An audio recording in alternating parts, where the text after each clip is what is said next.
So here we are, section 12.4. I know we've been kind of going, we went through 4 sections this week. Hopefully you're hanging in there. A lot of it, there is kind of a repetition of the formulas and the types of problems, so hopefully you'll start to feel that. Don't give up on it for sure. This last section for the week is, there is one more section after this. We'll do that next week. This is called Find the Sums of Infinite Geometric Series, and you should kind of be like, well, that's infinite series means it goes on forever, and to add up terms that go on forever, that should be impossible. Well, not if the ratio that you're multiplying by reduces the next term. So what are we talking about? Well, if your geometric series has a ratio that is less than 1, and it's the absolute value. So if you're multiplying every term by a half, that would be the case. R would be less. Or by negative 3/5.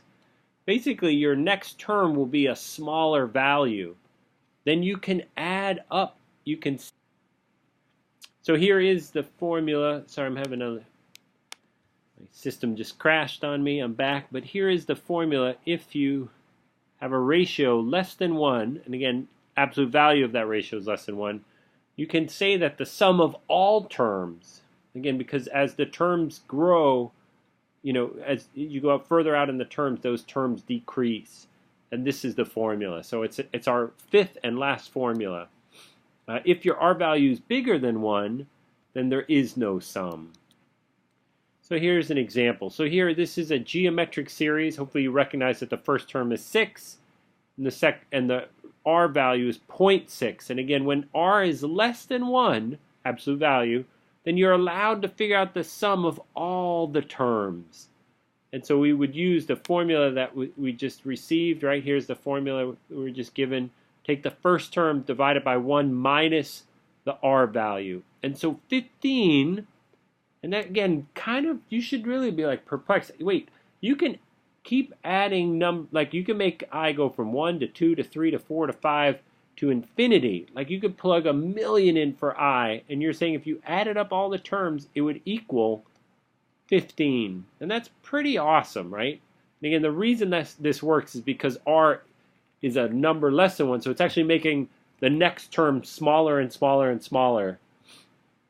So let's look at the next one. First of all, can I add up all the terms? You definitely want to look and see, make sure that like 2/3 is less than 1, which it is. Let's just look ahead for a second. Look at 1, then -2, then 4. Notice the terms are growing. I mean, they're growing positive and negative, but there's no way to say that there's a final sum. Here it does look like it, and if you notice the R value is -2/3. So I can use the formula. The first term is 1 minus the ratio. Again, 2 negatives go positive. And basically, if I added up all these numbers, it's pretty neat. It starts at 1, but the sum of all those numbers is 3/5. And finally, for C, we're not allowed to do a sum of all the terms because it will go to, infinity or negative infinity, depending on the pattern. So go ahead and try these. See, again, be on the lookout. Some of these, the answer is impossible. The sum of infinite of all, right? And again, the infinite means you're going to all the terms, or all the terms, or all ... would mean go to infinity, all the terms. So first, maybe identify what the R value is. If it's bigger than 1, then you're done. Go ahead and try these out. When you're ready, check out my answers. So here are the answers, right? So first of all, this one does not exist. Why? Because R is greater than 1. 9/7 says it does not exist. And here, this R value is 5/6, so I take the first term, which is 9 over 1 minus 5/6. Use my calculator, again, parentheses with the calculator for the denominator, and I should get 54. Pretty neat. So if I just kept adding, putting in values for n, doesn't matter how big n gets, if I added up all the terms, it should converge to 54. And here the R value would be 10 over 3 divided by 6, which should get you 10 over 18, which would be 5/9. So your R value is 5/9. it does look like you can even see how it's dropping from 6. The next term is less, so you're allowed to say 6 over, the formula says 1 minus the r value, 5/9, and then type that in your calculator and you'll get 13/5. Nice job. This is a neat application. A person is given one push on a swing, right? And I guess they're not pumping.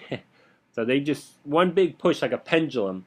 On a first swing, the person travels 4 feet, and on each successive swing, the person travels 75% of the distance of the previous swing. So, it should go back and forth till it's not moving anymore. And it's asking, what's the total distance the person traveled? And you should identify, hey, this is an infinite geometric series, right?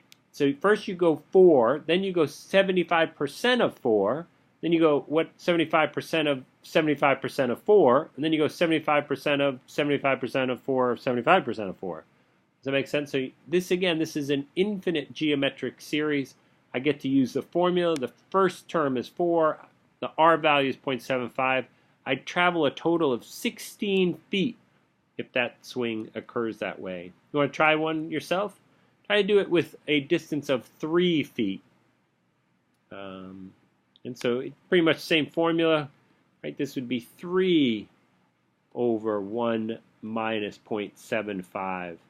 And the total distance traveled is 12 feet. And again, theoretically, if you're always going 75% less, mathematically it would go forever, right? 75% of, but at some point you stop swinging, and that's why that's why you're allowed to figure out the sum of all these terms.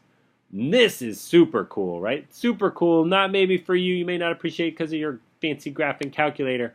But how would I write 0.47 repeating as a fraction? Well, this is also a infinite geometric series.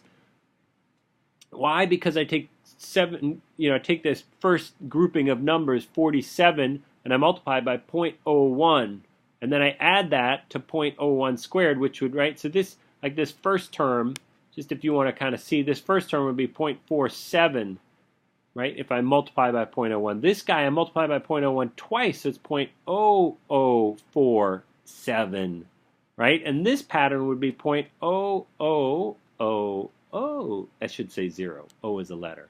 0.00047. And if I added this all up, I would get this guy. And this is an infinite geometric series where the first term, right, is 0.47, or 47 times 0.01, and the ratio is 0.04. So I'm allowed to then clean it up, and I get this answer. And so this 47 over 99, it is the same as that guy. And you're welcome to check on your calculator. Again, really fun. We'll do a bunch of these, but you could always just use your math frac button on your calc. See if you can't do this. And this guy again would be 0.8 plus 0.08 plus 0.008. And this guy you should think of 0.63, then 0.0063. So see if you can't try to figure out what the pattern would be. There are the answers. Again, you could check with your calculator. This would have been 0.8 divided by 1 minus 0.8. Excuse me, 0.1, which would be 0.8 over 0.9, which would be 8/9. Right? And here, because I've got a 2 pattern, right, it would be 0.63 is the first term, 1 minus 0.01. And this would be 0.63 over 0.99, which is the same as 63 over, 63, I said it, didn't write it, over 99. And that reduces, by the way, to 7, right? Take a 9 out of both of those, 7/11. So really fun. If you didn't have a graphing calculator back in the day, not as big a deal because you do have a graphing calculator. Well done, and we'll see you tomorrow.